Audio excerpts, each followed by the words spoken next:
Have you ever had a moment when that light bulb goes on over your head?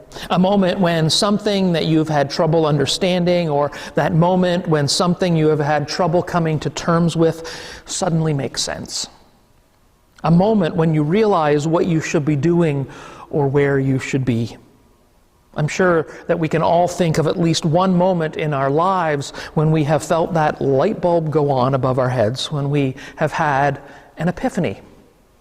Today is Epiphany Sunday, the annual church holiday which celebrates the arrival of the wise men and the revelation that Christ is indeed King. That moment when the light bulb went on. Our gospel reading from Matthew highlights the wise men who came from the east to the land of Judea. They came following a star and stopped in Jerusalem because, that is where you would expect to find a king, in the capital. The wise men soon learned that there was no newborn king there. But the priests and the scribes, they tell Herod and the wise men that the prophecies say that this king would be born in Bethlehem of all places, this backwater town. And so the wise men resume their journey, and they find Mary and Joseph and baby Jesus in Bethlehem as predicted. And Matthew says they knelt down and paid him homage. Then, opening their treasure chests, they offered him gifts of gold, frankincense, and myrrh. The wise men had followed a star, and according to ancient legends, a new star indicates that a great king has been born who will change the world. They followed that star to a dusty little town, and in a small house found a humble family. And yet they had an epiphany, a revelation, a light bulb, that they had indeed found a newborn king who would change the world. And when they realized that, they knelt down and paid him homage and gave him expensive gifts that were fit for royalty. God seems to do whatever it takes to reach out to and embrace all people. God announces the birth of the Messiah to shepherds through angels on Christmas, to Magi via a star on Epiphany, and to the political and religious authorities of God's own people through Gentile visitors from the East. No one is beyond God's embrace. Even people from a foreign land who practiced a different religion that would have seemed like heresy to devout Jews. These wise ones from the East, according to Matthew, they were likely Zoroastrians from Persia, which is now present-day Iran. They were the scientists and astronomers of the day and of their culture. They would have been highly educated, they would have been wealthy, they would have been highly respected. They were part of the upper class. Ironic, isn't it, that God used scientists who practiced other religions to let the Jews and the world know that the Messiah had been born? And it continues to be ironic today, as many doubt the idea of COVID or different COVID information and vaccines, as they doubt that word and work from scientists around the world, including sometimes our own governments. But I digress. Back to the wise men. I am fascinated by the fact that they even made the journey at all. Think about it. They were well-off, respected scientists. They would have had nice homes and servants. They would have been consulted by their own king. They were used to comfort, not hard travels, and the danger and uncertainty that those kinds of travel bring. And yet they saw that new star in the skies above, and they decided to follow it. I'm not sure how many of you watch The Big Bang Theory, but it continues to be one of my favorite shows, even though it's now in reruns. I can picture the wise men sitting around the cafeteria at the university talking about this new star, and one of them says, we should follow it and find this new king, while the others around them are doubtful and they scoff, and others are afraid to take the risks. And yet some of them decide to take the journey after all. What drove them to do that? To leave their comfort and what they knew for danger and uncertainty and the likelihood of failure? I believe it was their longing for something more, which propelled them to move beyond the normalcy of their previous existence in order to discover a new and deeper spiritual reality, to discover, in some ways, something about themselves. The story of the wise men is a story of pilgrimage, a story of journey. It is about being willing to leave that which is familiar and even safe in order to arrive at our deeper spiritual home. It is about seeking something that we don't fully understand until we stumble across it, often where we least expect it, and we come home changed, and that light bulb goes on. If we are at all awake during this season of Epiphany, we might sense ourselves being invited to a new journey of our own. A journey that involves us leaving familiar territory in order to seek and find new ways of opening ourselves up to God. And sometimes, even especially, when we feel our circumstances just won't allow it, when it's just too dangerous, when it's too uncertain.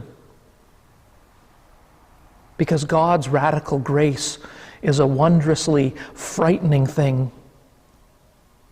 I experience just a little bit of it as I shudder, thinking about the implications of portraying the Magi as scientists who, despite practicing another religion, left on that long and dangerous journey to find the Messiah.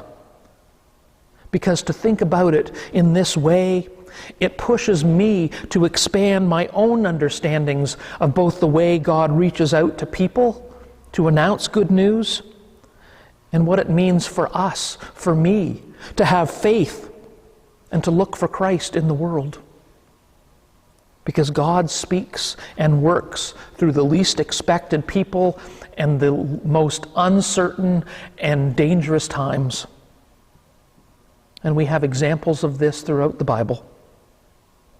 We have just come through Advent and Christmas, where God worked through a woman too old to supposedly have a child, Elizabeth, and through a teenager not yet married, and sent the Messiah in the human form of a helpless baby.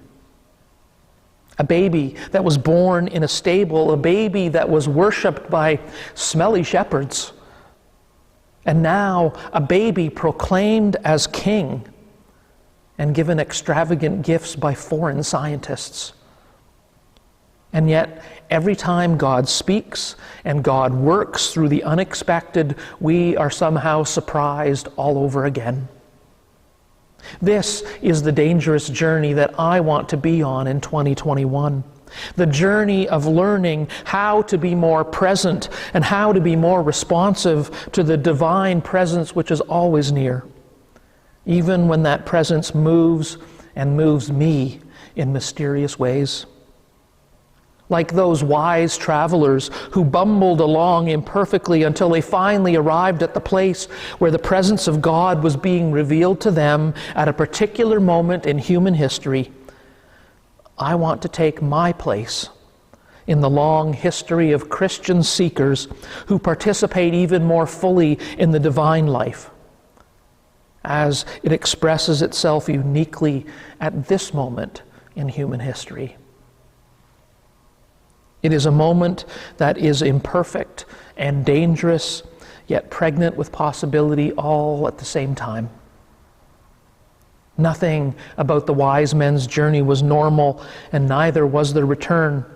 Matthew ends today's passage in verse 12 saying, "And having been warned in a dream not to return to Herod, they left for their own country by another road."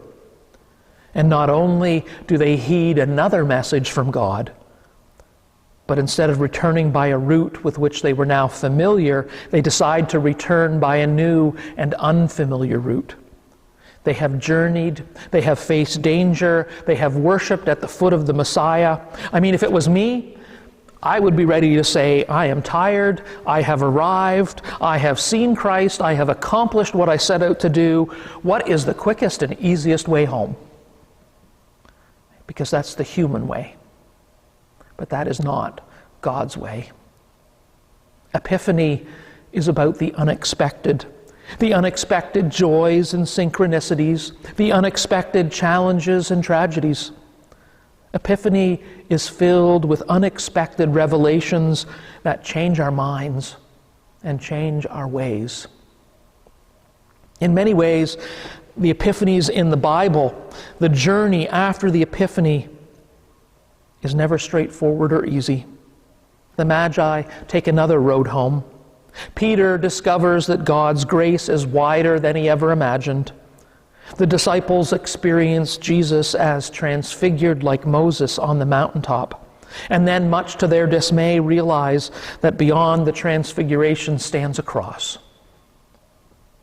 Eventually, all of us take routes that we never expected to travel, whether they involve changes in employment or health or relationships or economics.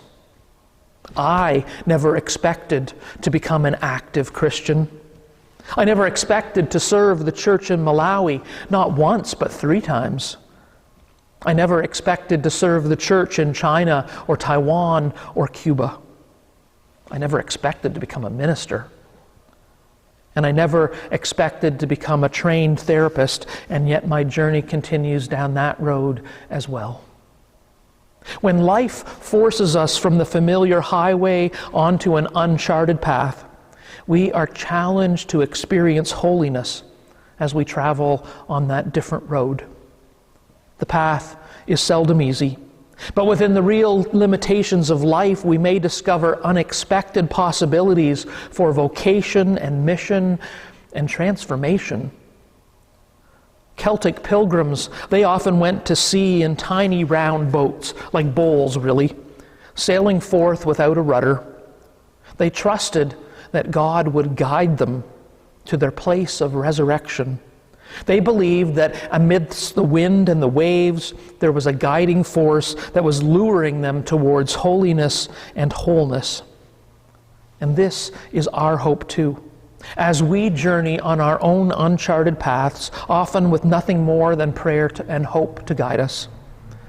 In this season of Epiphany, God calls us to wake up to revelation, a revelation that stretches and surprises and transfigures. Revelations can be found everywhere and in every situation, and they call us to take another road, to become a new creation, and to welcome adventure in the midst of challenges. 2020 was a year of surprise and challenge, a year of uncertainty and a year of danger and isolation. And 2021, it looks to be more of the same in the short term. But there is hope on the horizon with the arrival of 2 approved vaccines and perhaps more on the way. And that is just what we can foresee. God will continue to surprise us, continue to show up unexpectedly, continue to wait to be recognized and proclaimed and welcomed. Friends, the longest and most difficult and most uncertain journey is not the journey out here. It is the journey in here. The journey to discover ourselves and to discover God's call on our lives. Perhaps together, we too can be called wise by taking that inward journey to the Bethlehem of our own hearts, where the Spirit of Christ dwells and waits. Amen. Our hymn, 177, Christ whose glory fills the skies.